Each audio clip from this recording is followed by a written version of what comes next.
My 2 razy pracowali papiernie dymitryczne. Nie kundzielimy. Przez Saksha 4 Saksha Tanji.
Hare Rama,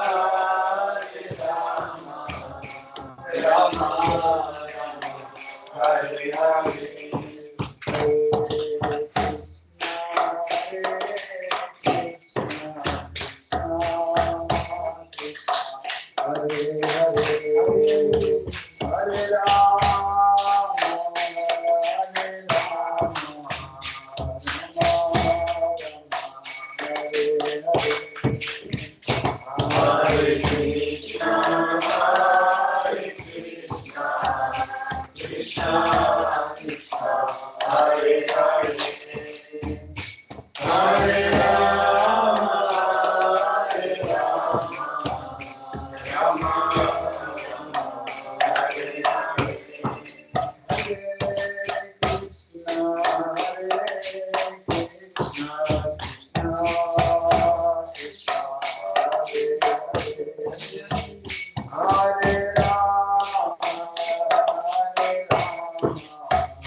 Sri Gauranga Nitai Krishna ki jai, Sri Gauranga Nitai ki jai, Tulsi Narayani Bhakti Devi ki jai, Saraswati Devi ki jai, Sri Guru Parampara ki jai,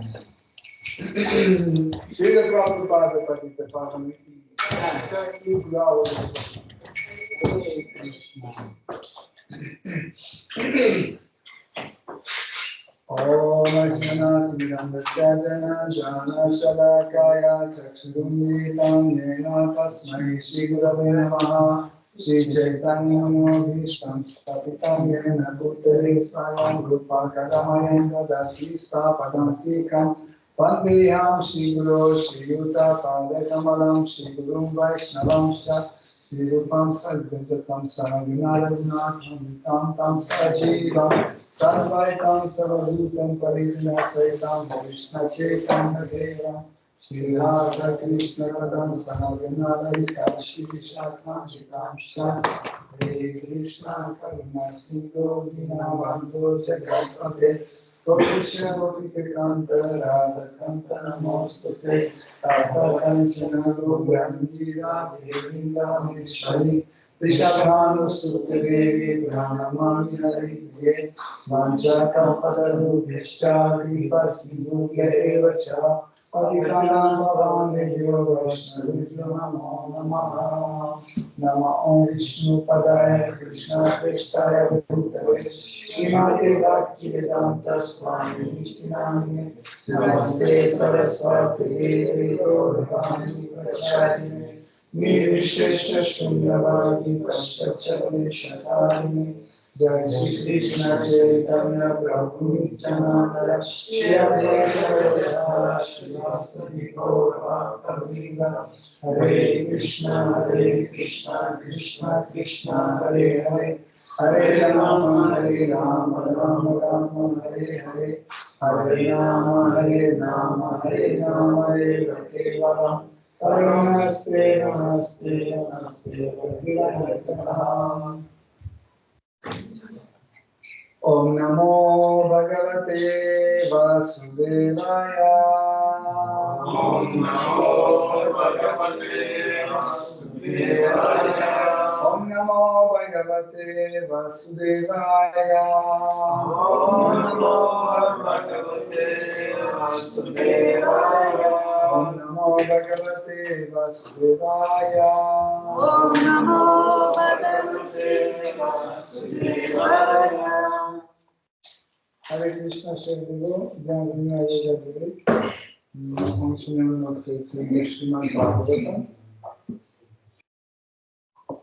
Donc, quatrième chant, 29e chapitre, à partir du verset 62. Mamaite manasayat asad aham iti bruvam hriyat tatkuman ratham karmayena punarbhava. Traduction. Et 49, 2. On nous dit que la qualité du son est mauvaise, mais pourtant, est-ce que tu peux l'accrocher sur toi? Est-ce que tu peux parler? Est-ce que vous m'entendez bien, cher dévot? Est-ce que c'est mieux? Est-ce que vous nous entendez mieux maintenant? Haribol? Bof. Voilà, est-ce que tu peux voir? Parce que... Pourtant, tout est connecté. Hare Krishna, Krishna Krishna. Ah, parce que le micro doit pas être le bon sélectionné ici. Oui, c'est ça. C'est quand ils entendent mal, c'est juste que ça, c'est pas reconnu. Haribol. Non, juste un instant. Ce sera automatique en fait. On change. Oui, c'est bon. Maintenant, c'est bon? Oui, c'est bon. Hare Krishna, Haribol.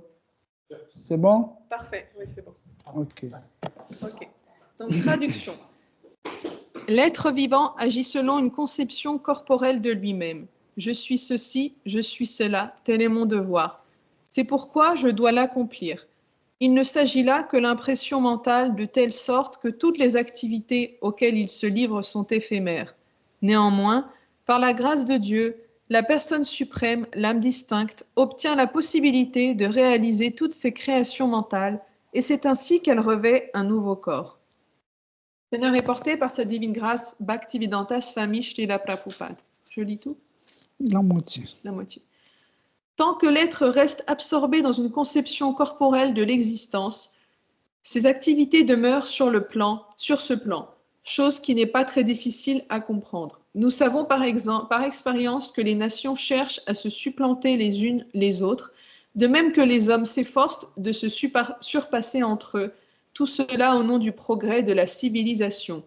On élabore de nombreux projets en vue d'assurer au corps le plus grand confort, et ces projets sont véhiculés par le corps subtil après la destruction du corps grossier.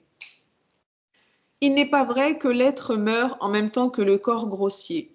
Bien que de nombreux philosophes et enseignants aient l'impression que tout se termine avec l'anéantissement du corps, il n'en est rien.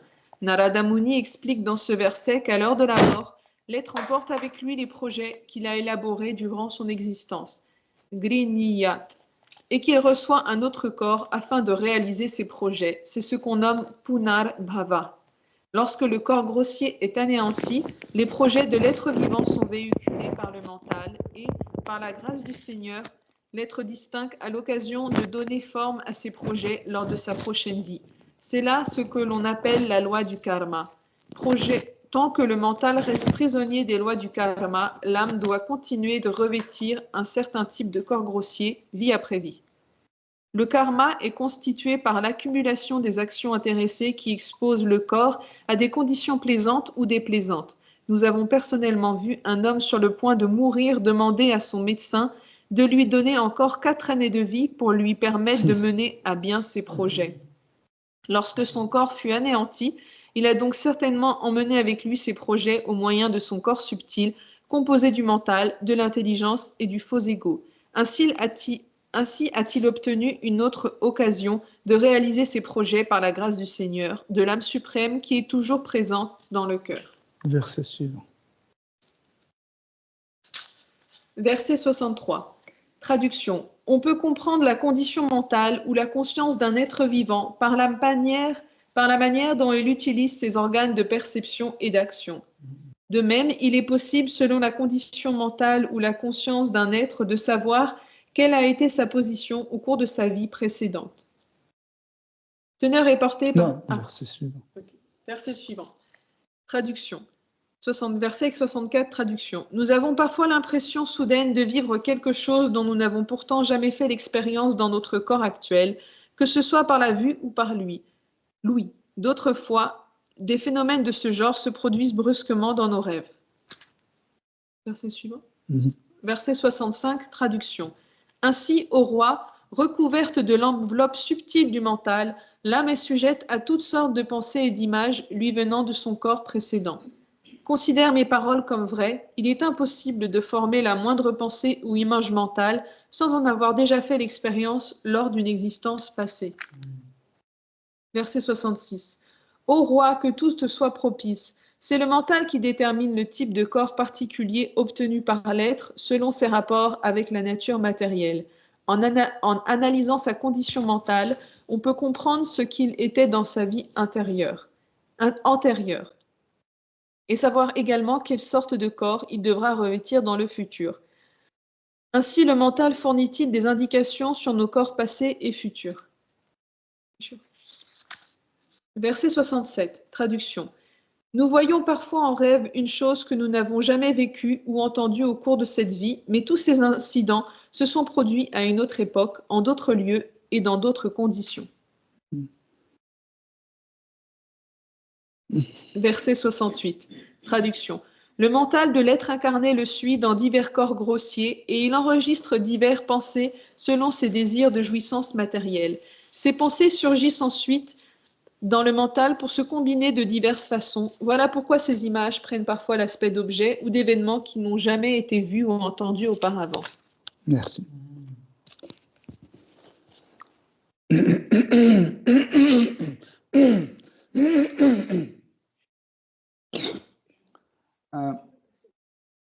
J'ai choisi en fait plusieurs versets pour qu'on puisse comprendre en fait le sujet qui évoque Narada Muni, parce que le roi Prachinabarhishat, il ne comprend pas en fait comment on peut trouver le lien entre le corps qui est déjà disparu, qui est mort, et le corps actuel. Et le corps actuel et le corps futur. Parce que il pense que si nous mourons, donc ce corps est détruit, et avec ce corps, tout est détruit. Okay? Même si l'âme existe et l'âme va dans le nouveau corps, comment elle peut transporter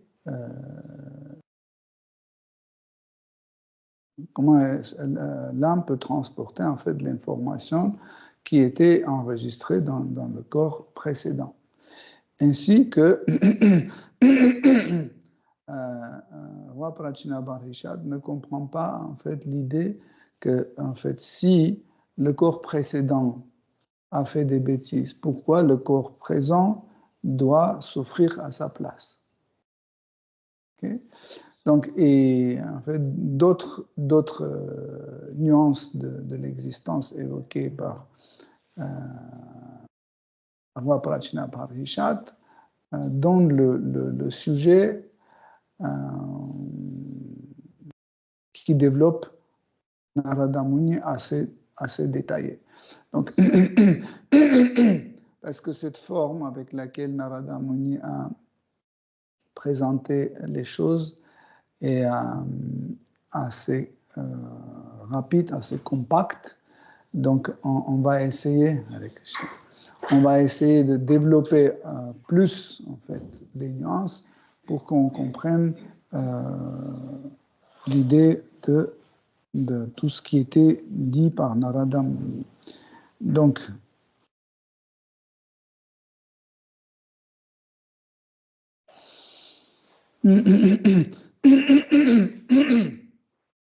donc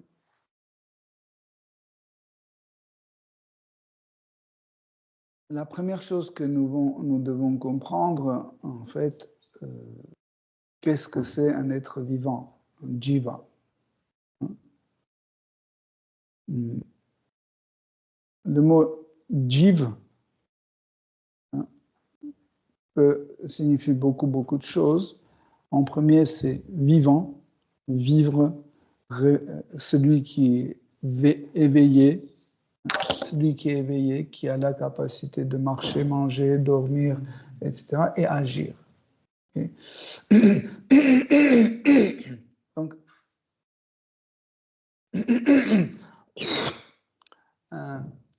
s'ils n'ont pas ces fonctions, surtout s'ils ne mangent pas, ils ne dorment pas, ils ne se multiplient pas et ils ne se défendent pas, donc on ne peut pas les appeler êtres vivants. Donc l'être vivant est composé de deux grandes parties, c'est le corps grossier et le corps subtil. Okay? Et ces deux corps sont animés par la conscience, l'énergie de la conscience. Comme l'électricité, la conscience aussi anime des choses. Donc, l'électricité qui se trouve dans le réseau, okay, c'est juste l'électricité. Mais il suffit que l'électricité rentre dans cette luminaire, tout de suite, elle se transforme en lumière. Si la même électricité rentre dans le chauffage, dans le radiateur, il commence à se transformer en chaleur. Okay? Si la même électricité rentre dans le frigo, cette électricité se transforme en froid. Okay? Et ce qui est intéressant, c'est que vous pouvez rentrer en contact avec chaque forme de cette électricité transformée et vous allez voir qu'en fait, chaque fois, l'effet est différent. Par exemple, là, ça éclaire, okay, mais le radiateur n'éclaire pas. Okay? Il chauffe. Mais on ne peut pas mettre dans le radiateur quelque chose pour garder au frais. Tandis que dans le frigo, oui. Et chaque contact avec nous amène une certaine sensation différente. Vous comprenez? De la même manière, quand l'énergie de la conscience rentre dans l'être vivant et anime ce corps, chaque état de conscience manifeste une certaine émotion et une forme d'action. Compréhensible? Ok. Si on est assis comme ça, ou comme ça, ou comme ça, ça dépend de l'état de notre conscience et de notre mental. Okay? En fait, le corps, tout seul, ne prend aucune position. Il ne fait ni comme ça, ni comme ça, ni comme ça. Si vous coupez le lien avec le corps grossier et laissez le corps grossier, il ne va pas faire ça, tout seul. C'est en fait l'état subtil, en fait, ce qui se passe dans la conscience et ce qui se passe dans le mental d'être vivant, en fait, agit sur les membres du corps et les membres du corps commencent à agir. Par exemple, moi, j'agite mes doigts en parlant selon le sujet que je suis en train d'expliquer. Si je serais énervé, mes gestes seront différents. Je vais taper sur la table, je vais crier, etc. Okay? Donc, ça veut dire le contenu de la conscience ou l'état de conscience manifeste des choses. Okay? C'est pour ça que Narada Muni dit dans ces versets, il dit que quand on voit comment l'être vivant agit, nous pouvons comprendre l'état de sa conscience. Okay? Mais si on voit l'état de sa conscience, nous pouvons comprendre comment il agissait dans sa vie précédente. Vous voyez le lien. Et c'est là où roi Prachinabarhishat ne comprend pas. Il dit, mais ok, là, je peux accepter, c'est l'état mental que j'ai, il se transforme en certaines actions. Mais le lien avec le corps précédent, il est où, il est comment? En fait, depuis que l'être vivant rentre dans ce monde matériel, il commence à agir et toutes ces actions sont enregistrées. Même si vous avez gratté votre tête, c'est enregistré. Tout est enregistré. Okay?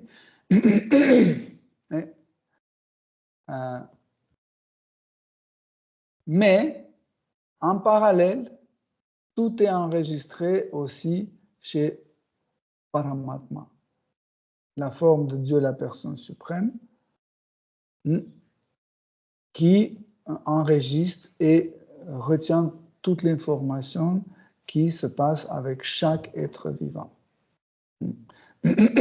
C'est un peu comme, je ne sais pas en informatique comment ça s'appelle, quand vous enregistrez vos trucs, mais pas sur votre ordinateur, mais sur, comment ça s'appelle? Comment? Le cloud, qui s'enregistre sur le cloud. En fait, ce cloud, c'est Paramatma. Quand je perds mon ordinateur, il tombe, il se casse, en fait, l'enregistrement n'est pas perdu, il reste là-bas. OK? C'est pour ça que quand le corps est détruit, la capacité de garder la mémoire cellulaire aussi, parce que nous avons aussi la mémoire cellulaire. C'est quelque chose d'assez intéressant. Donc, on a une mémoire de notre vie qui s'enregistre dans notre mental, partiellement, et entièrement dans notre intellect. Okay? Mais une partie d'information est enregistrée comme mémoire cellulaire, parce que chaque cellule, c'est un être vivant, même s'il est très tamasique, très basse conscience, etc., mais quand même, chaque cellule de notre corps a sa mémoire. Okay?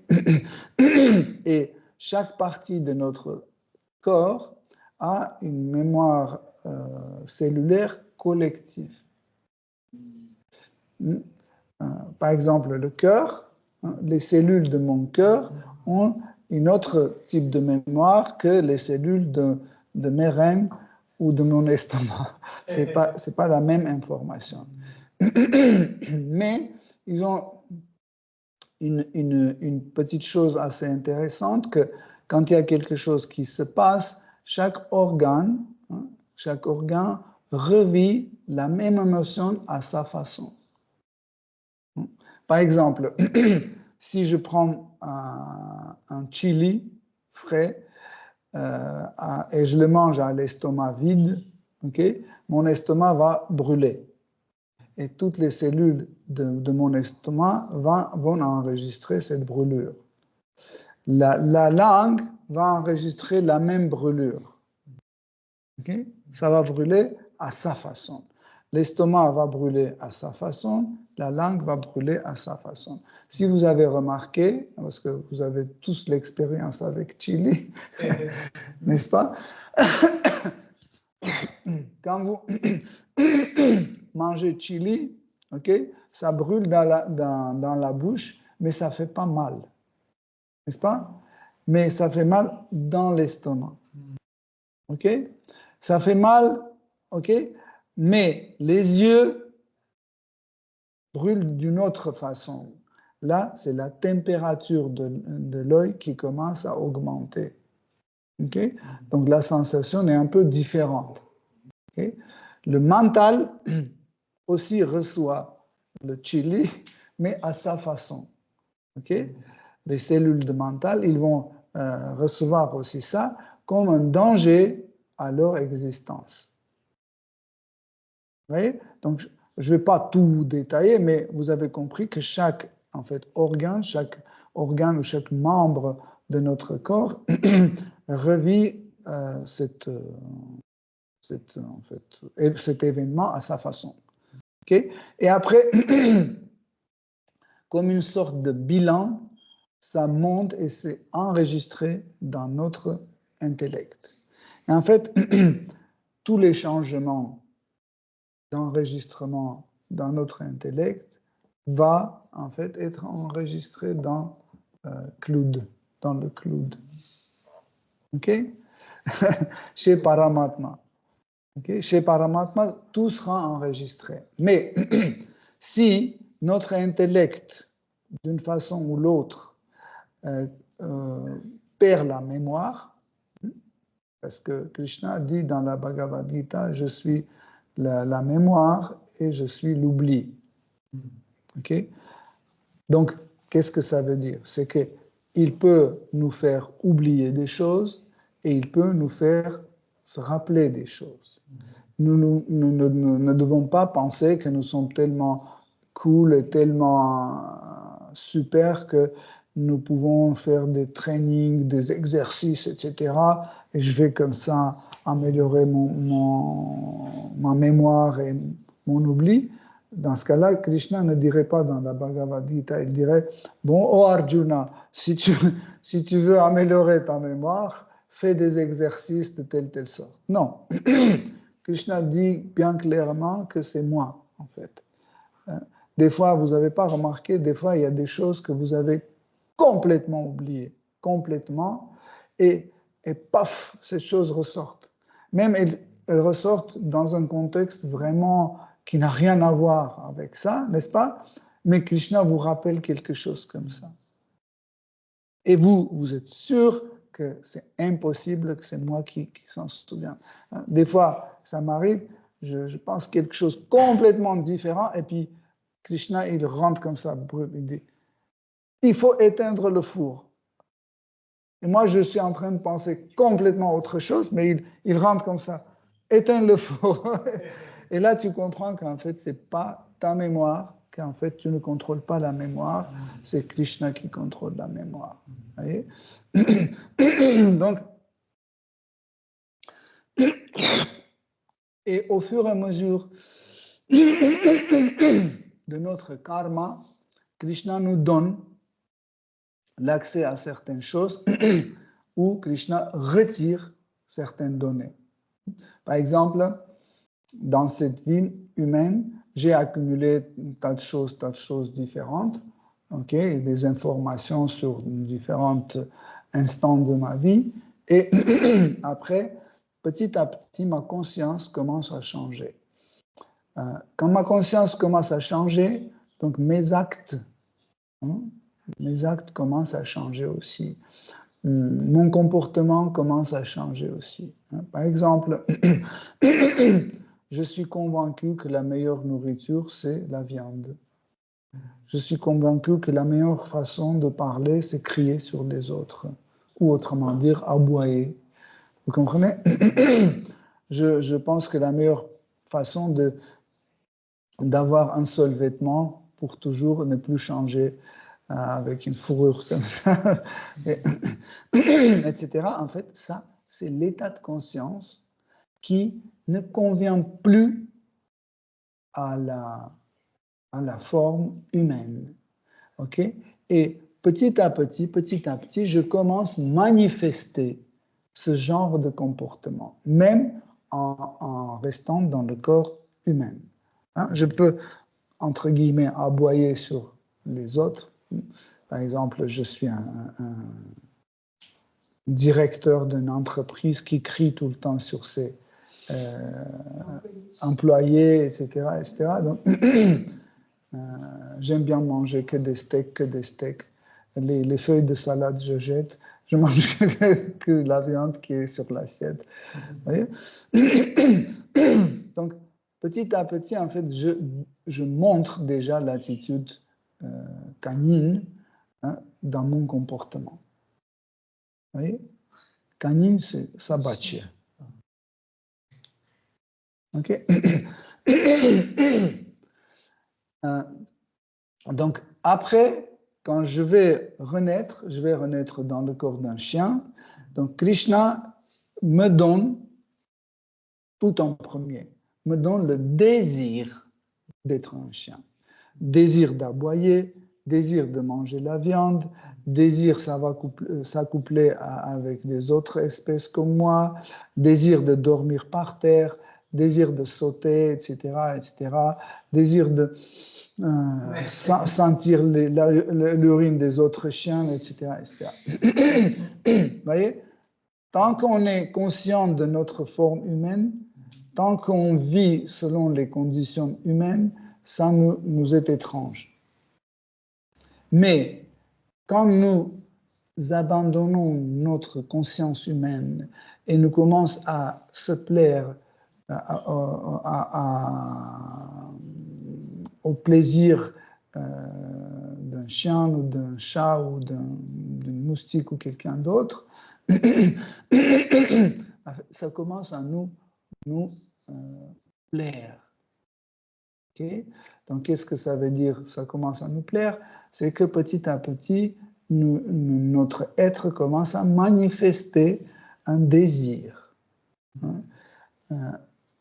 Où se cache le désir? Et c'est qui celui qui désire? C'est qui désire, en fait?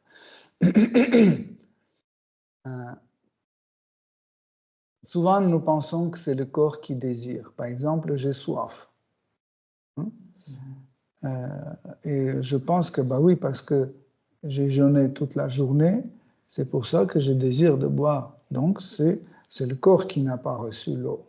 Mais en réalité, non, parce que la soif nous apporte la souffrance et l'âme souffre. Donc, c'est l'âme qui souffre, c'est pas le corps. Okay? L'âme souffre dans le monde matériel. Nous identifions avec notre corps et avec notre corps grossier et notre corps subtil. Quelles sont les identifications avec le corps grossier? Par exemple, je suis convaincu que je suis un homme de tel âge, que j'ai les cheveux blancs et noirs, que j'ai des poils sur mes mains, que j'ai des muscles, etc. J'ai un beau vêtement, etc. J'ai 3 maisons. Tout ça, c'est les identifications. Ah, non, pas. Tout ça sont des identifications grossières. Okay? Tout ça, c'est des identifications grossières. Et les identifications grossières sont faciles à remarquer et par nous-mêmes et remarquer chez les autres. Hein, par exemple, je vois, c'est un homme, c'est une femme, c'est une femme, c'est un homme, c'est un chien, c'est un moustique, etc. Okay? Mais l'identification avec corps subtil, c'est beaucoup plus difficile. Hein? Tandis que l'identification subtile est beaucoup plus profonde et beaucoup plus fort. Okay? Et par contre, nous remarquons avec beaucoup plus de difficulté l'identification chez nous ou chez les autres. Hein? Difficile à comprendre qu'est-ce que Mohamed a dans sa tête. Hein? Tandis que dans son corps, je vois, parce qu'il sourit, donc je dis, ah, il est content. Et toutes les manifestations en fait, de corps grossier hein, sont liées avec le corps subtil. Hein. Par exemple, quand vous avez peur, tout de suite, votre corps grossier réagit tout de suite. Et après la peur part, vous êtes très content, vous commencez à sourire. Vous voyez? En fait, le corps tout seul, il ne va jamais manifester ce genre de choses. Il les manifeste seulement quand l'état mental commence à changer. Mais comme on a dit, la mémoire qui se trouve dans le mental, c'est juste un petit morceau de mémoire chaque fois à portée de notre intellect traité et rendu. Parce que le mental ne peut pas garder tout le mémoire en lui-même. Pourquoi? Parce que dans sa mémoire le mental garde les fonctions, ses fonctions. Le mental a beaucoup de fonctions. Hein. Par exemple, accepter, refuser, analyser, comparer, étudier, etc., y compris toutes les fonctions de notre membre, toutes les fonctions de notre organe.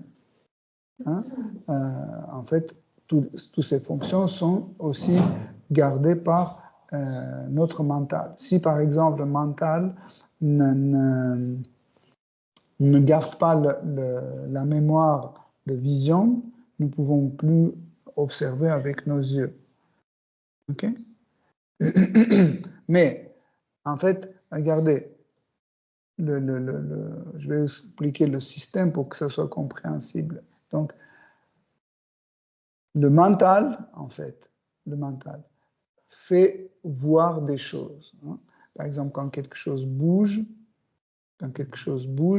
le mental, il compare tout de suite avec les choses qui ne bougent pas. Comme ça, il constate que la chose bouge. Vous voyez? Ou, par exemple, quand il fait noir, il remarque tout de suite, il dit, donc, il est noir et il y a la diminution de la lumière. Vous voyez? Donc, toutes ces fonctions-là sont dedans. Pour que le mental puisse contrôler ces fonctions, il faut qu'il ne soit pas trop chargé. Si vous chargez trop votre mental, il va arrêter les fonctions de son corps. Vous n'avez pas remarqué les gens qui marchent dans la rue, par exemple, deux femmes qui marchent dans la rue, et elles commencent à parler. Elle marche et elle parle, elle marche et elle parle, et du coup, la conversation devient tellement chaude, tellement excitante, que le mental commence à charger leur mental, et hop, elle s'arrête, elle n'arrive plus à marcher, elle commence à parler, elle n'arrive plus à marcher. Pourquoi? Parce que le mental devient surchargé et elles ne peuvent plus marcher. Hein? Par exemple, quelqu'un fait quelque chose, il fait le ménage, et puis tu poses une question, deux questions, trois questions, et le mental est surchargé, on s'arrête. On ne peut plus faire le ménage, on s'arrête et on commence à parler. Hein? Vous comprenez ce qui se passe en réalité? Donc, pour cette raison, en fait, le mental ne garde pas la mémoire, parce que si le mental garde toute la mémoire, donc il ne sera plus capable de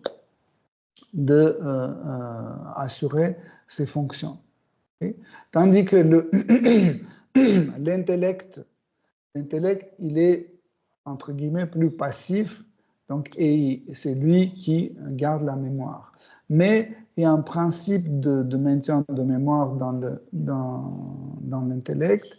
Il y a toujours premier plan, deuxième plan, troisième plan, quatrième plan, etc., etc.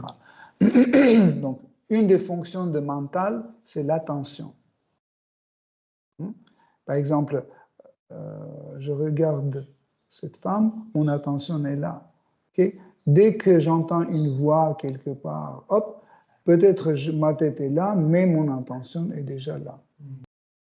Et après, il y a un serpent qui passe, je laisse ça, et mon attention est là. En fait, notre attention peut être en réalité dans un seul endroit. C'est pour ça que les grands acharyas ils disent ou c'est bhukti, ou c'est mukti, ou c'est bhakti. Donc là où on canalise notre attention, c'est là où ça marche. Okay? Il y a des gens qui pensent d'une façon naïve qu'on peut avoir tous les trois. Un peu de bhukti, un peu de bhakti et un peu de mukti. Il faut avoir un bon équilibre. C'est impossible. Parce que notre mental, par sa fonction d'attention, il sera ou là, ou là, ou là. Okay? Dès que, par exemple, comme j'ai donné cet exemple, j'entends une mélodie agréable, tout de suite, mon attention est dans cette mélodie. Et ce qui se passe, c'est que tout de suite, mental, il consulte mon intellect. mental consulte mon intellect en disant que, ah oui, ça, cette chanson s'appelle La Belle Nuit, par exemple. Et tu l'as entendu quand tu avais 15 ans, etc. Donc, en fait, cette information n'était pas sur premier plan. Elle était en arrière-plan. Mais dès que je l'ai entendu, donc, le mental a déplacé, en fait, ce fichier qui était dans l'intellect, il a déplacé sur le premier plan. Maintenant, il est dans le premier plan. Et après, je commence à faire le ménage. La mélodie s'est arrêtée, mais parce que cette mélodie est maintenant dans le premier plan, je commence à siffler cette mélodie et faire le ménage. Vous comprenez comment ça se passe? En fait, c'est l'attention du mental qui ramène les fichiers d'arrière-plan sur premier plan. C'est comme ça que ça se passe. Okay? C'est pour ça que dans notre vie, vous remarquez, surtout dans la conscience Krishna, ça, vendredi prochain, on va détailler parce qu'après, Narada Muni, on va étudier un verset extraordinaire, comment Narada Muni explique qu'est-ce que c'est la conscience Krishna. C'est un verset vraiment extraordinaire, mais tout d'abord, on va étudier comment ça marche comme ça, dans le cas d'un jiva, d'un être vivant, pour qu'on comprenne comment, en fait, nous pouvons appliquer ça en restant encore dans son corps grossier et en connaissant ce système, en fait, d'attention. Donc,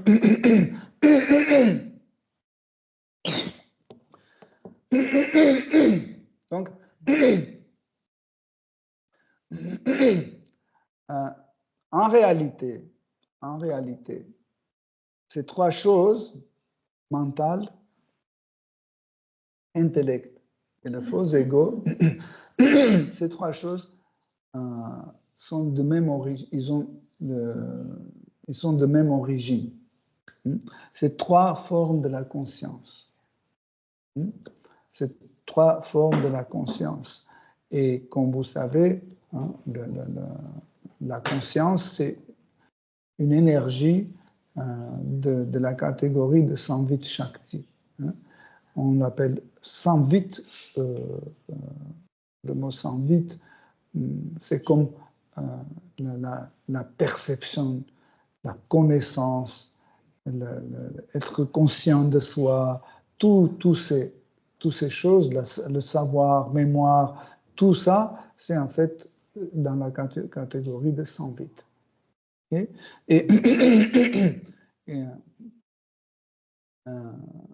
la perception de soi se passe quand ce type d'énergie appelée Chaitanya Shakti ou l'énergie vitale, on peut dire la conscience, l'énergie vitale, la conscience est en contact avec l'âme.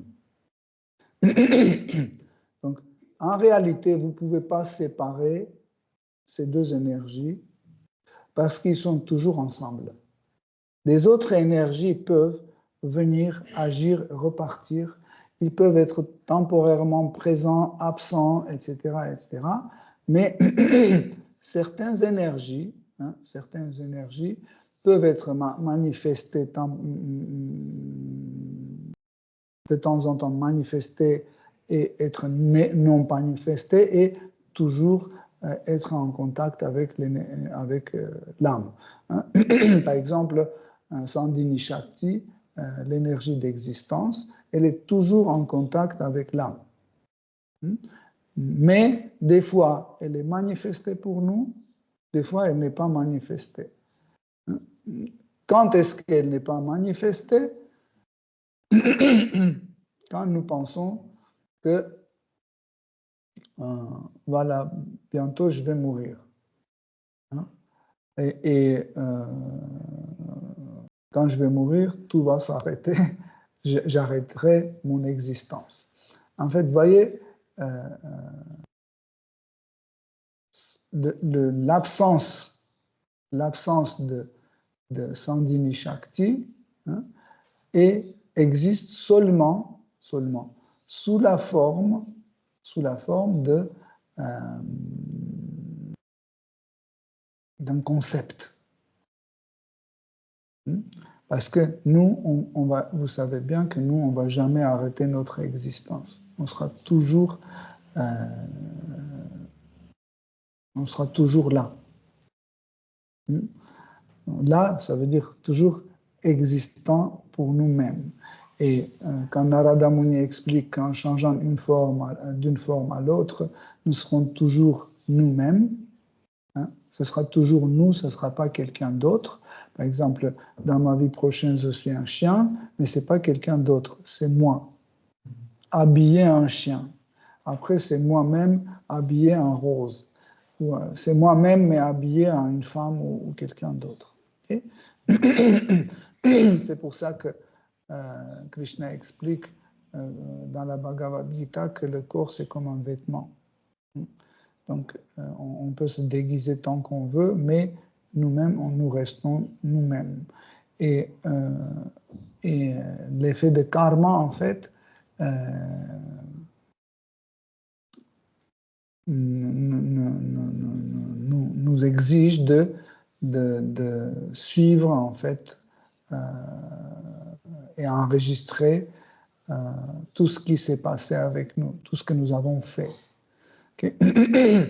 Donc, si j'ai fait certaines choses dans ma vie précédente, donc j'ai eu la possibilité d'avoir ce genre de corps. Il n'est pas très fort, il n'est pas très grand, il vieillit très vite, etc. etc. Pourquoi? Parce que dans ma vie précédente, j'ai vécu tel type de vie, et aujourd'hui j'ai ça. Et aujourd'hui, quand je fais certaines choses, donc ça va influencer sur mon corps suivant. Okay? Et comme Narada Muni dit et Srila Prabhupada explique, en voyant l'état mental de quelqu'un, nous pouvons supposer tout de suite quel était, nous pouvons supposer et comprendre quelle était la vie de cette personne dans sa vie antérieure. Okay? Donc, parce que ce n'est pas seulement la forme de corps qu'on reçoit selon notre karma. Nous recevons aussi le type de mental, le type d'intellect différent. Ce n'est pas que nous recevons tous des différents corps, mais le mental et l'intellect et le faux ego sont le même. Non, ce n'est pas le même. Okay? Ce n'est pas comme ça que, comme par exemple, pour différents appareils, pour une torche, pour une pendule ou autre, on a la même batterie. Okay? Ce n'est pas comme ça. La batterie n'est pas la même. C'est différent. Pour une, c'est une grande batterie, pour une, c'est une petite batterie, d'une autre voltage, ça c'est une autre voltage. Chacun reçoit, comme par exemple le corps peut être fort et faible, joli ou pas joli, etc. De la même façon, le corps subtil ainsi que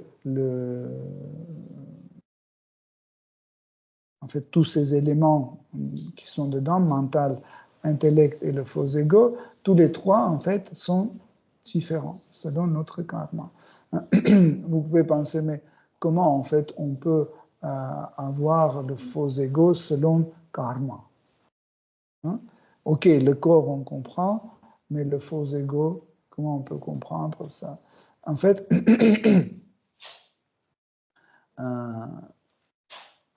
c'est le désir, en fait, le désir de la vie précédente, les désirs qui n'étaient pas réalisés, ils forment notre corps subtil.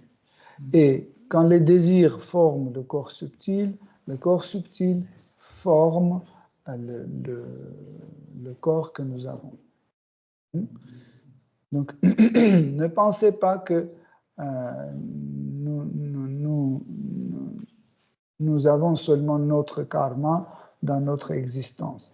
Dans notre karma, vous pouvez ajouter, dans notre karma individuel, nous devons aussi ajouter le karma de nos parents. Parce que quand nos parents sont en train de concevoir un enfant, ils mettent aussi leur karma, en fait, leur type de corps, leur type d'intellect, leur type de mental, etc. En fait, d'une façon subtile, comme programme, ça rend. Parce que la conception d'un enfant, qu'est-ce que c'est la conception d'un enfant? C'est la transmission d'un programme. Comme par exemple, vous prenez une graine de riz, il est programmé déjà. Donc il y a le programme de futures plantes. Vous le mettez, donc le programme, il suffit d'arroser, avoir un peu de chaleur dessus, de la terre, ça veut dire des bonnes conditions, et en fait, selon ces bonnes conditions, le programme est déclenché. C'est extraordinaire, non? En fait, là, on a des boutons aujourd'hui sur lesquels il faut appuyer. En fait, Krishna a donné une autre forme de bouton. Le bouton, en fait, c'est les conditions favorables. Incroyable, non? Les conditions favorables, c'est le bouton de démarrage. Par exemple, j'ai pris une graine de citrouille, okay, comme ça, je pose sur la table, et si j'appuie sur cette graine, rien ne va se passer. Parce que le bouton pour démarrer en fait le programme appelé citrouille, donc c'est les conditions favorables. En fait, je prends ça, je mets dans la terre, j'arrose, je mets dans un endroit chaud, hop, le programme est déclenché, il commence à partir. À côté, je plante une graine de riz, okay? C'est la même terre, mais un autre programme. C'est pour ça que la citrouille prend les mêmes éléments qui sont dans le même pot, il l'utilise et il forme un autre corps, tandis que la graine de riz forme un autre corps. Vous voyez, tous les deux, ils prennent la même terre, la même substance, mais les programmes développent différemment. En fait, les scientifiques d'aujourd'hui, ils veulent arriver à ça, mais soyez tranquilles, ils ne vont jamais y arriver, parce que après, Kalki Avatara vient, et il arrête toutes leurs expériences et parce que en fait, on n'a pas le droit de faire souffrir les autres, parce que c'est ce qu'ils veulent. Ils veulent prendre quelqu'un, le programmer, un être vivant, et ils le programment, et ils commencent à se développer et agir selon leur programme. Donc ils disent que ça, ils font pour notre bien, mais c'est tout à fait le contraire. Ils font contre nous. Donc, le principe est le tel. Donc, vendredi prochain, quand on va étudier, en fait, cette idée, comment et qu'est-ce que c'est la conscience Krishna, vous allez voir qu'en fait, nous pouvons en fait reprogrammer tout ce que nous avons dans notre intellect, nous pouvons reprogrammer autrement, et en reprogrammant, nos actions vont changer, notre faux ego va changer, etc., etc. Donc, tout sera différent.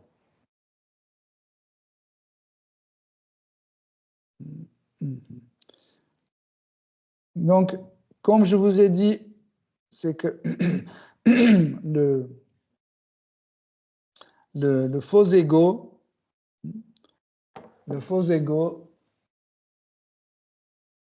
l'intellect et le mental, ils sont toujours ensemble, ils agissent toujours ensemble. Ils ne peuvent pas fonctionner l'un sans l'autre. Des fois, dans certaines conditions, le faux ego peut se perdre quand le mental est très agité. Okay? Dès que l'agitation est finie, le mental, il fonctionne selon le faux ego.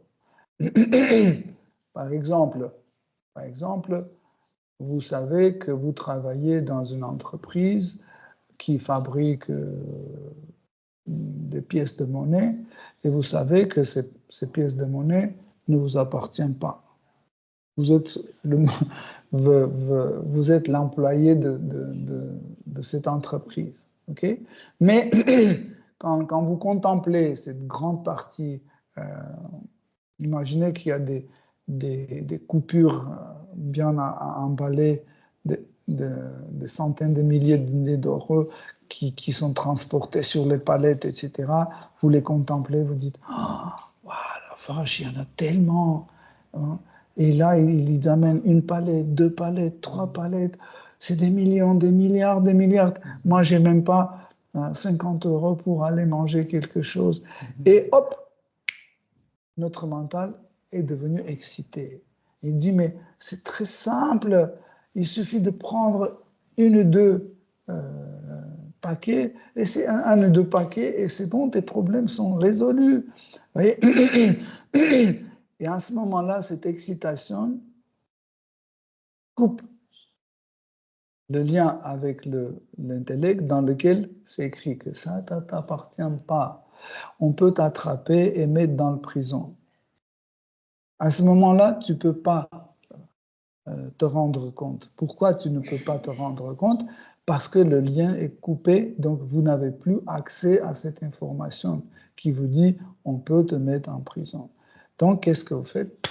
Oh, pourquoi jusque maintenant je ne comprenais pas? Ça fait déjà 10 ans que je travaille ici et je n'ai pas compris que c'est tellement simple. Tu vois, tu prends 2-3 paquets et c'est bon, le problème est déjà réglé. Qui peut se souvenir de cette information?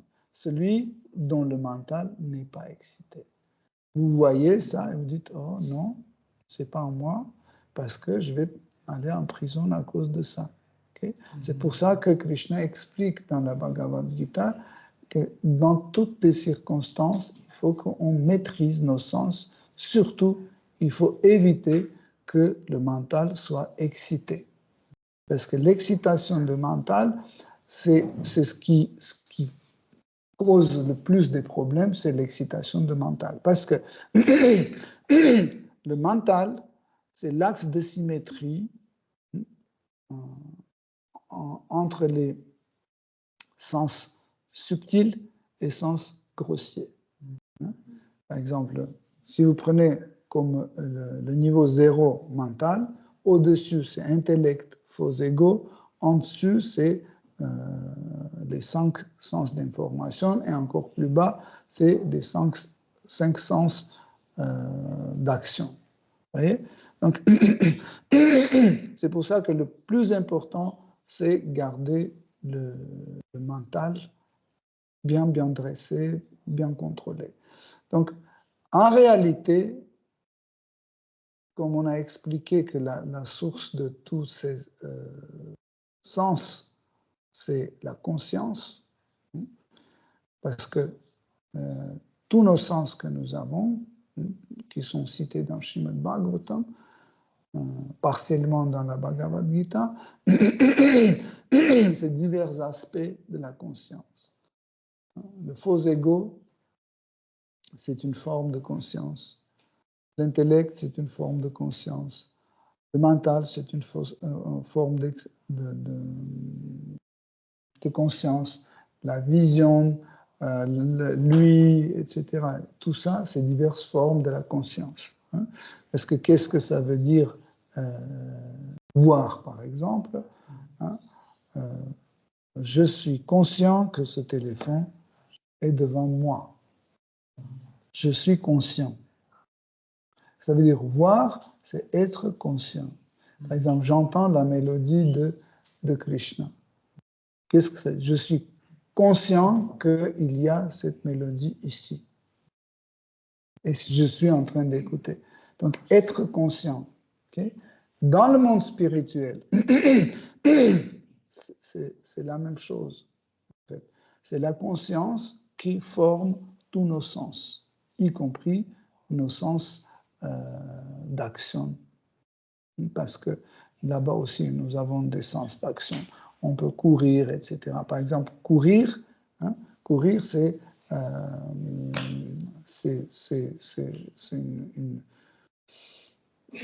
une action qui appartient au sens d'action, à mes jambes. Okay? Qu'est-ce que ça, où est la conscience dedans? La conscience est que je me déplace dans l'espace.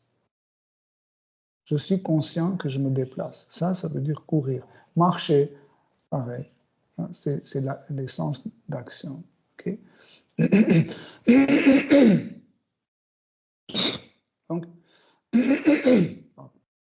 Donc tout cela, en fait, nous amène à une idée que nous devons comprendre qu'en fait, pour contrôler tous nos sens, il faut commencer par la conscience. Pourquoi Srila Prabhupada est venu, il a dit, bon, on commence notre vie spirituelle par quoi? Par la conscience Krishna. Okay?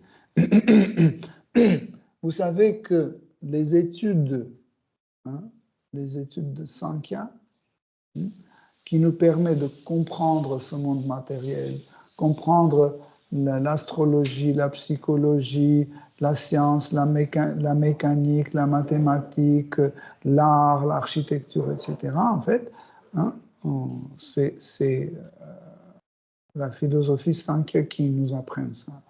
Elle apprend, mais elle dit que sans l'essentiel, sans la conscience Krishna, toute cette science est dangereuse. Très dangereuse. C'est pour ça que quand Krishna, quand il est venu comme Shri Kapila Dev, il a commencé à donner à sa mère la philosophie Sankhya en commençant par Bhakti. Tout d'abord, il a expliqué qu'est-ce que c'est Bhakti. Pourquoi? Parce que sa mère s'est adressée à lui en disant « Oh mon fils, au Seigneur suprême », parce qu'elle savait que son fils est Seigneur suprême. Il dit « Les désirs matériels déchirent mon corps. Explique-moi comment je peux me débarrasser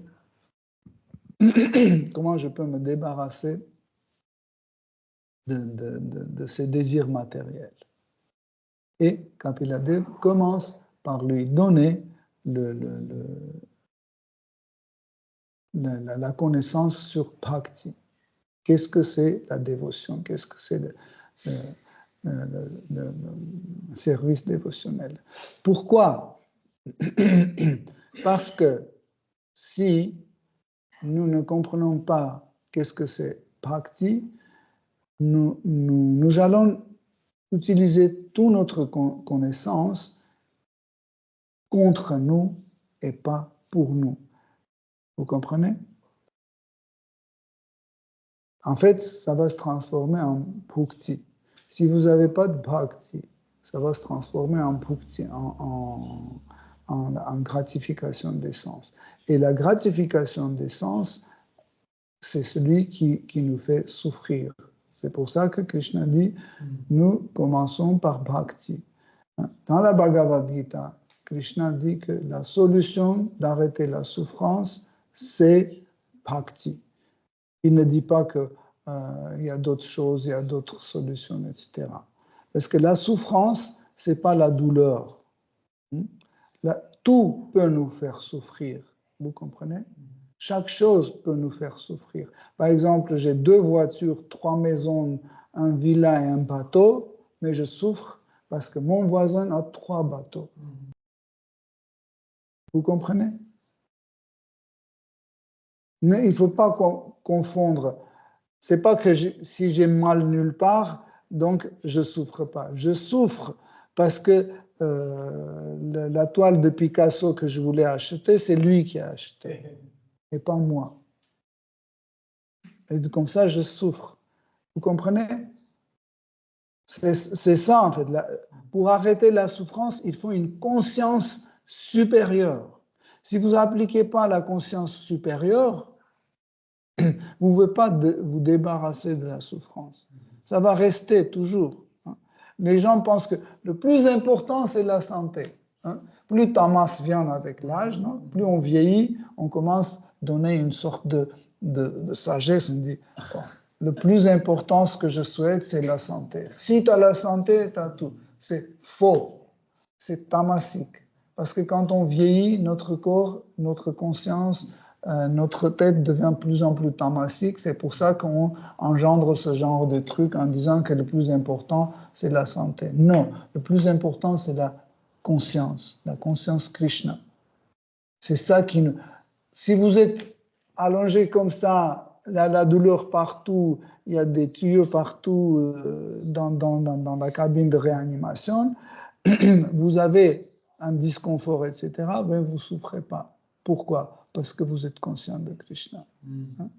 Vous comprenez? Okay. Hare Krishna, si vous avez des questions, des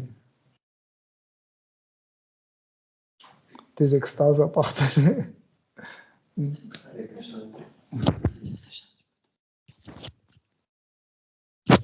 peut voir que les Prajapati, ils ont la capacité d'engendrer des enfants qui sont pas de leur même espèce. Par exemple, le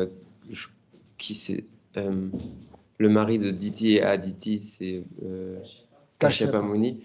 Il a engendré des races comme les serpents, diverses espèces qui correspondent pas à sa conscience, parce que c'était un grand sage.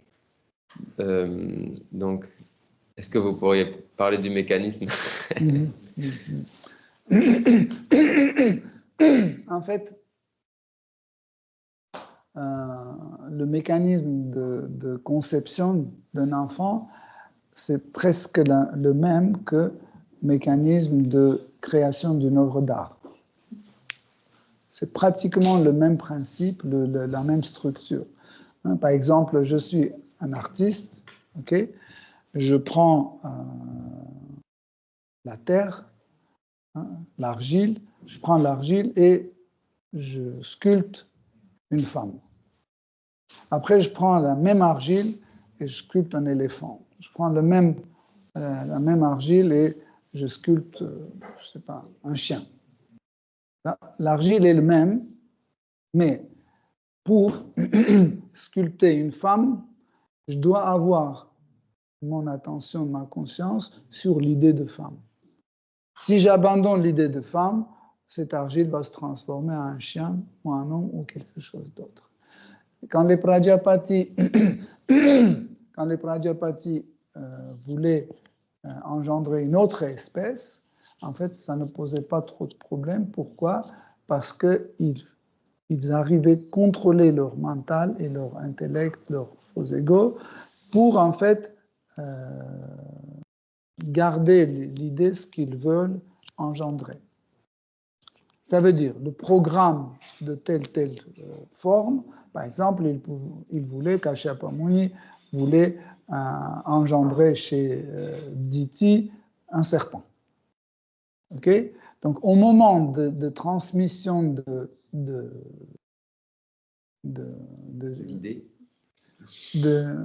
spermatozoïdes, okay? Le spermatozoïde doit être chargé par ce programme. Donc, et qu'est-ce qu'il fait? Il donne l'idée d'un serpent. Mais si vous avez vu qu'en fait, on engendrait les espèces différentes, mais avec une conscience humaine. En fait, ces serpents, la plupart de ces serpents, ils pouvaient parler, contacter avec les humains, comme Vasuki ou autre. Et pourquoi? Parce que il voulait faire. Il pouvait aussi engendrer des moustiques ou autres. C'est pas problématique, hein, en fait, avec Krishna. L'idée, c'est que au moment de conception, transmettre le programme qui correspond à telle ou telle forme. Comme j'ai donné l'exemple avec le sculpteur. Hein? Par exemple, moi, je suis un artiste, je sais comment ça se produit. Par exemple, quand je suis en train de sculpter, Par exemple, une femme avec une rose. Tu sculptes, mais tu vois qu'en fait, pour que cette femme ait ce genre d'expression, la rose ne va pas. Donc, il faut supprimer l'idée de rose. Et tu prends, tac, tac, tac, et tu enlèves la rose, disparaît. Pourquoi? Parce que ça ne va pas avec le concept. Donc, ce concept, en fait, il se cache dans le désir. En fait, il y a une petite chose intéressante, c'est que vous connaissez Icha Shakti. Donc, Icha Shakti, en réalité, transforme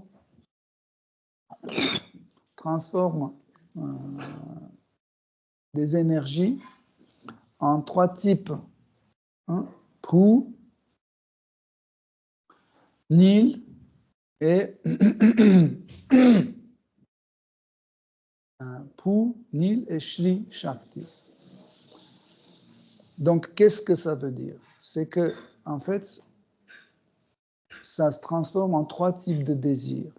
Shri Shakti, c'est le désir de maintenir les choses, de conserver et maintenir les choses. Bhu Shakti, c'est le désir de créer des choses. Et Nil Shakti, c'est l'énergie de détruire des choses. Vous voyez, donc, c'est 3 types de désirs. Donc, et ici, dans le monde matériel, en fait, ces 3 Shaktis, les yogis mystiques, ils utilisent, par exemple, pour créer une planète, en fait, par leur désir, en se concentrant, en fait, ils mettent en contact avec le pratana, ils mettent leur désir en contrôlant et en bien fixant le désir. C'est pas comme ça, je désire un téléphone de 30 cm, mais non, ça sera mieux de 20 cm. Non, c'est encore mieux de 50 cm. Non, si je change tout le temps, je ne vais pas arriver. Donc, c'est pour ça que leur méditation est fixe. Vous comprenez? Leur méditation est fixe. Si c'est 15, c'est 15. C'est 15 bleu et c'est fini. Il n'y a pas d'autre. Pourquoi les yogis mystiques, quand ils méditent sur Paramatma, en fait, ils méditent sur Paramatma et ils ne changent pas. Parce que Guru leur a dit que Paramatma a 4 bras, la couleur de corps est telle, a une guirlande qui va jusqu'aux les genoux, etc., etc. Donc, ils ont ça dans leur esprit, dans l'intellect enregistré, et pendant la méditation, ils fixent sur Paramatma. Ils disent non, pas 4 bras, 6 bras, non, 2 bras, non, 12 bras, c'est plus intéressant. Avec 3 guirlandes, non, 100 guirlandes, avec un bouquet de fleurs, non. Vous comprenez? Ça veut dire chaque fois, vous allez entamer quelque chose et détruire tout de suite. Entamer quelque chose et détruire. Vous comprenez?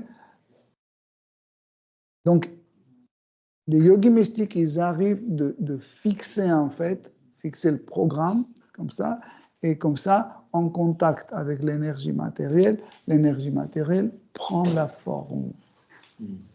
OK? C'est le même principe. C'est le même principe. Par exemple, quand on a parlé de graines de riz, okay, quand vous plantez la graine de riz dans les conditions favorables, qu'est-ce qui se passe? Le programme ne change pas. C'est toujours le même programme. C'est pas comme ça. Aujourd'hui, c'est graine de riz, demain, c'est graine de riz, mais après-demain, c'est un haricot. Tu comprends?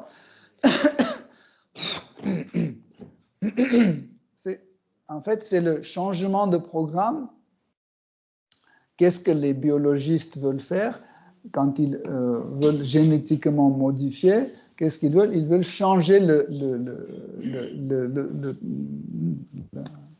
la plante. Ils veulent changer le programme. Mais pour changer le programme et que ça fasse comme il faut, etc., il faut y apporter le désir, Icha Shakti. Et si vous apportez Icha Shakti, il faut bien savoir ces trois choses, dans quelle quantité et comment les utiliser. Qu'est-ce qu'il y a à détruire, qu'est-ce qu'il y a à conserver et qu'est-ce qu'il y a à maintenir, à créer. Vous voyez, il faut absolument assurer ces trois-là. Parce que si vous n'assurez pas, ça ne va pas. Mais, par exemple, notre corps est aussi, il détruit quelque chose chaque instant, il construit quelque chose chaque instant, et il maintient chaque instant quelque chose. C'est comme ça notre existence, l'existence de ce corps est maintenue. Bon, on peut encore toujours détailler. Et j'aimerais comprendre bien en fait cette notion de forme des êtres vivants parce que de ce que j'ai compris, à chaque être vivant, il va correspondre, on va dire, un état d'esprit. Si on prend deux extrêmes, le serpent, ça va être comme enfin, avant tout, avant d'être un corps qui rampe sur le sol, c'est un état d'esprit très cruel et égoïste. Et un autre extrême, celui de la vache, c'est un état d'esprit beaucoup plus aimant et maternel. Et est-ce que, en fait, dans ce processus de création, avant tout, dans le cas des Prajapati, ils devaient se fixer sur, en fait, cet état d'esprit où ils se disent maintenant, je vais créer des êtres vivants, enfin, je vais créer une forme d'être vivant pour tous ceux qui doivent vivre dans un corps cruel. Et ensuite, je vais créer des espèces vivantes pour tous ceux qui doivent vivre dans ce corps maternel. Donc, en fait, mon raisonnement, c'est est-ce que c'est correct de dire qu'avant toute chose, il y a l'état d'esprit qui après se développe en quelque chose La forme de l'état d'esprit après se manifeste en une forme grossière. En fait, depuis toute ma vie, j'ai étudié l'art plastique, la musique, littérature, etc., etc. Et ce qui est intéressant, c'est qu'après, quand j'ai commencé à étudier Bhakti Rasamrita Sindhu et en fait, tous ces deux savoirs, j'ai essayé d'appliquer en même temps pour comprendre. Et en fait, j'ai découvert aussi que Rupa Goswami s'est servi d'un livre de Bharata Muni qui écrit un traité sur l'art de théâtre et de la littérature. Il a écrit un livre comme ça. Bharata Muni. Et en fait, Rupa Goswami s'est inspiré de ça, parce que dans le livre de Bharata Muni explique les rasas aussi. Explique les rasas, en fait, comment ça fonctionne, etc., les couleurs de rasa, etc. C'est assez intéressant. En fait, c'est en fait Brahma qui a engendré cette conscience, ce traité, et qui a donné à Bharata Muni. Et Bharata Muni a manifesté pour que les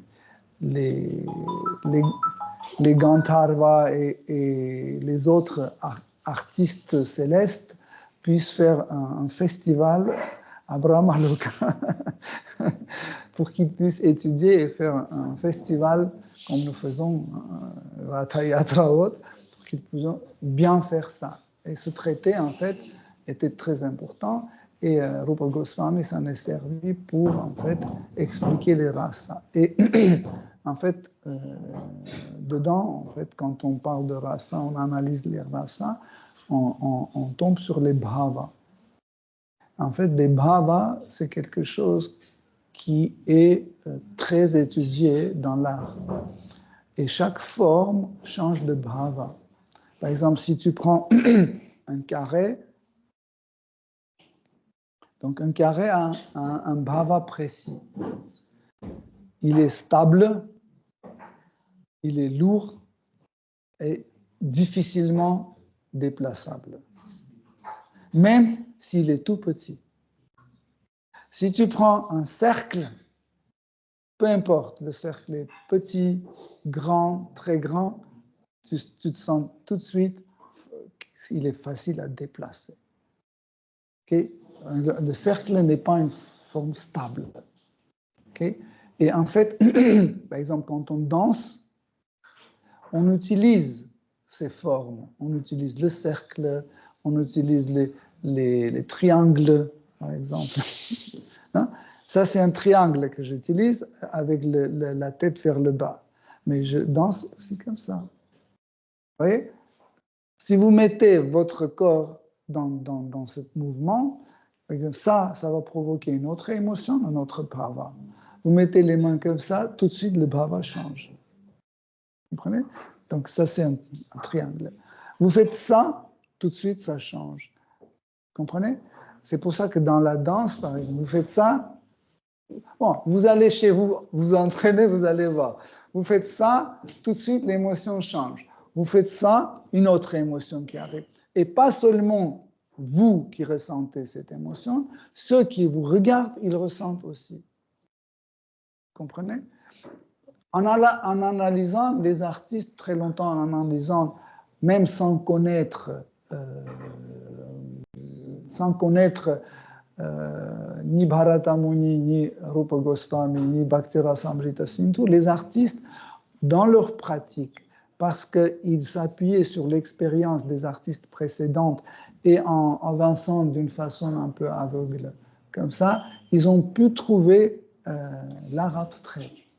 Ils sont arrivés à l'art abstrait où le plus important, c'était les bhavas. En fait, qu'est-ce que les artistes abstraits voulaient atteindre? Ils voulaient atteindre le bhava direct. Pas originel. tout de suite, ça veut dire, par exemple, je regarde, ce qui m'intéresse, c'est la tristesse. Que bhava? Par exemple, je peux peindre une femme triste. Une femme triste, mais je ne veux pas femme. Je veux la tristesse. La tristesse, c'est la notion abstraite ou le joie. Je veux directement le joie. Je ne veux pas homme joyeux, un enfant joyeux. Non, je veux direct le bhava. Okay? Donc les artistes, petit à petit, sont arrivés à cet état, hein, à cette compréhension de bhava. Par exemple, dans le début du XXe siècle, on a commencé à faire les expériments. On commençait à expérimenter comme un artiste comme Malevich, Rodchenko, plus tard Robert Reimann, Yves Klein et les autres, quand ils ont commencé à faire les toiles monochromes. Ils ont compris que la couleur, c'est une forme aussi. Hein? En fait, dans le sanskrit, guna, hein, guna, c'est la qualité. Okay? En arménien, guin, c'est la couleur. En fait, couleur aussi, c'est une qualité. Mais aussi, rupa, la forme, rupa concerne aussi la couleur. Pourquoi? Parce que la couleur, c'est une forme aussi. Noir, c'est une autre forme. Blanc, c'est une autre forme. C'est intéressant, par exemple, Krishna dit à Brahmadev que tu vas, un jour, comme ça, tu vas, en suivant le bhakti, tu vas comprendre aussi ma couleur. Il dit à Brahma, tu vas comprendre ma couleur. Mais la couleur, ce n'est pas juste la coloration, parce que la couleur a un sens. Par exemple, à la fin de Garga Samhita, un roi demande à un sage, il pose la question, pourquoi Krishna est foncé, noir? Et il dit, parce que cette couleur est la couleur de Sringara Rasa. C'est pour ça que Krishna est de cette couleur. Et pourquoi la couleur de Sringara Rasa est noire? Non, en fait, tu peux analyser beaucoup parce que, en fait, c'est la forme qui contient la plus grande attraction. La couleur noire, en fait, on appelle ça shyam, c'est en fait un noir intense, très intense. C'est pas n'importe quel noir peut devenir intense. Hein. Par exemple, il y a différents noirs qu'on obtient en brûlant des choses. Hein. Par exemple, tu brûles les bois, etc., et on fabrique la peinture. Et la plus profonde que nous pouvons obtenir comme noir, c'est comment on dit ça? Non, c'est quand on brûle quelque chose et ça reste sur les parois. La suie. La suie de gaz. Quand on brûle le gaz et la suie qui s'accumule sur les parois, ça c'est le plus fort noir, plus profond noir, celui-là. Donc, et en fait, noir a la capacité d'absorber et attirer. Le Shingara Rasa est comme ça. Shingara Rasa fonctionne de la même façon. Donc, ce n'est pas vraiment la situation pour qu'on développe Shingara Rasa, mais Shingara Rasa fonctionne comme ça, par l'absorption. Par exemple, la rasa parentale, Vatsala Rasa, la couleur de Vatsala Rasa, c'est la couleur de framboise. C'est un rouge de framboise, intense comme ça. Il a une autre émotion, n'est pas la même. C'est pas une couleur qui absorbe comme ça. C'est une autre couleur. C'est une couleur protégeante, absorbe. Comment on dit ça? Protectrice, qui prend le soin, etc., etc. C'est pour ça que aussi la framboise est aussi forte, soignante. Quand tu es malade, ça soigne aussi. Parce que la couleur a beaucoup dans l'Ayurveda aussi, la couleur joue un grand rôle. Hein. Par exemple, quand on est très rajasique, on ne doit pas manger des choses rouges, orangées, rouges. On doit éviter. Quand on est très rajasique, le contraire, nous devons prendre des choses blancs, roses, bleu clair, vert clair, ce genre de... Okay. Donc tout dépend de bhava en fait. C'est pour ça qu'en fait, chaque forme manifeste certaines bhavas. Par exemple, le serpent. Comment le serpent se déplace? Comme ça. N'est-ce pas? Donc ça, c'est en fait une forme, la forme de zigzag, c'est que tu es en train de savourer les choses en succession qui suivent complètement à l'opposé. Par exemple, dans Chaitanya Charitamrita, Krishnadas Kaviraj Goswami, quand il explique Shringara Rasa, il donne cet exemple d'un serpent. Il dit que la relation dans Shringara Rasa, c'est comme le mouvement d'un serpent. Ils s'engueulent, le couple s'engueule, 5 minutes après, ils sont très très bien. 10 minutes après, ils s'engueulent de nouveau. Après, une demi-heure après, de nouveau, tout va bien. C'est à l'opposé. C'est une succession des bhavas complètement différents qui viennent l'un après l'autre, l'un après l'autre. Vous voyez? Donc et en fait, si le serpent n'a pas de cette forme, elle n'a pas cette capacité corporelle pour se déplacer de cette façon, elle ne va pas avoir, en fait, elle ne va pas pouvoir savourer ces bhavas, ces émotions. C'est pour ça que même dans le monde spirituel, il y a ces formes-là. Il y a des serpents, il y a des papillons, etc., etc. Oui? Parce que même la forme signifie un contenu. Et ce contenu, c'est une bhava, une émotion que l'on doit ressentir. Merci beaucoup. Avec Krishna. Quand un jour, si Krishna veut, quand on va étudier le Bhakti Rasamrita Sindhu, on va étudier plus profondément.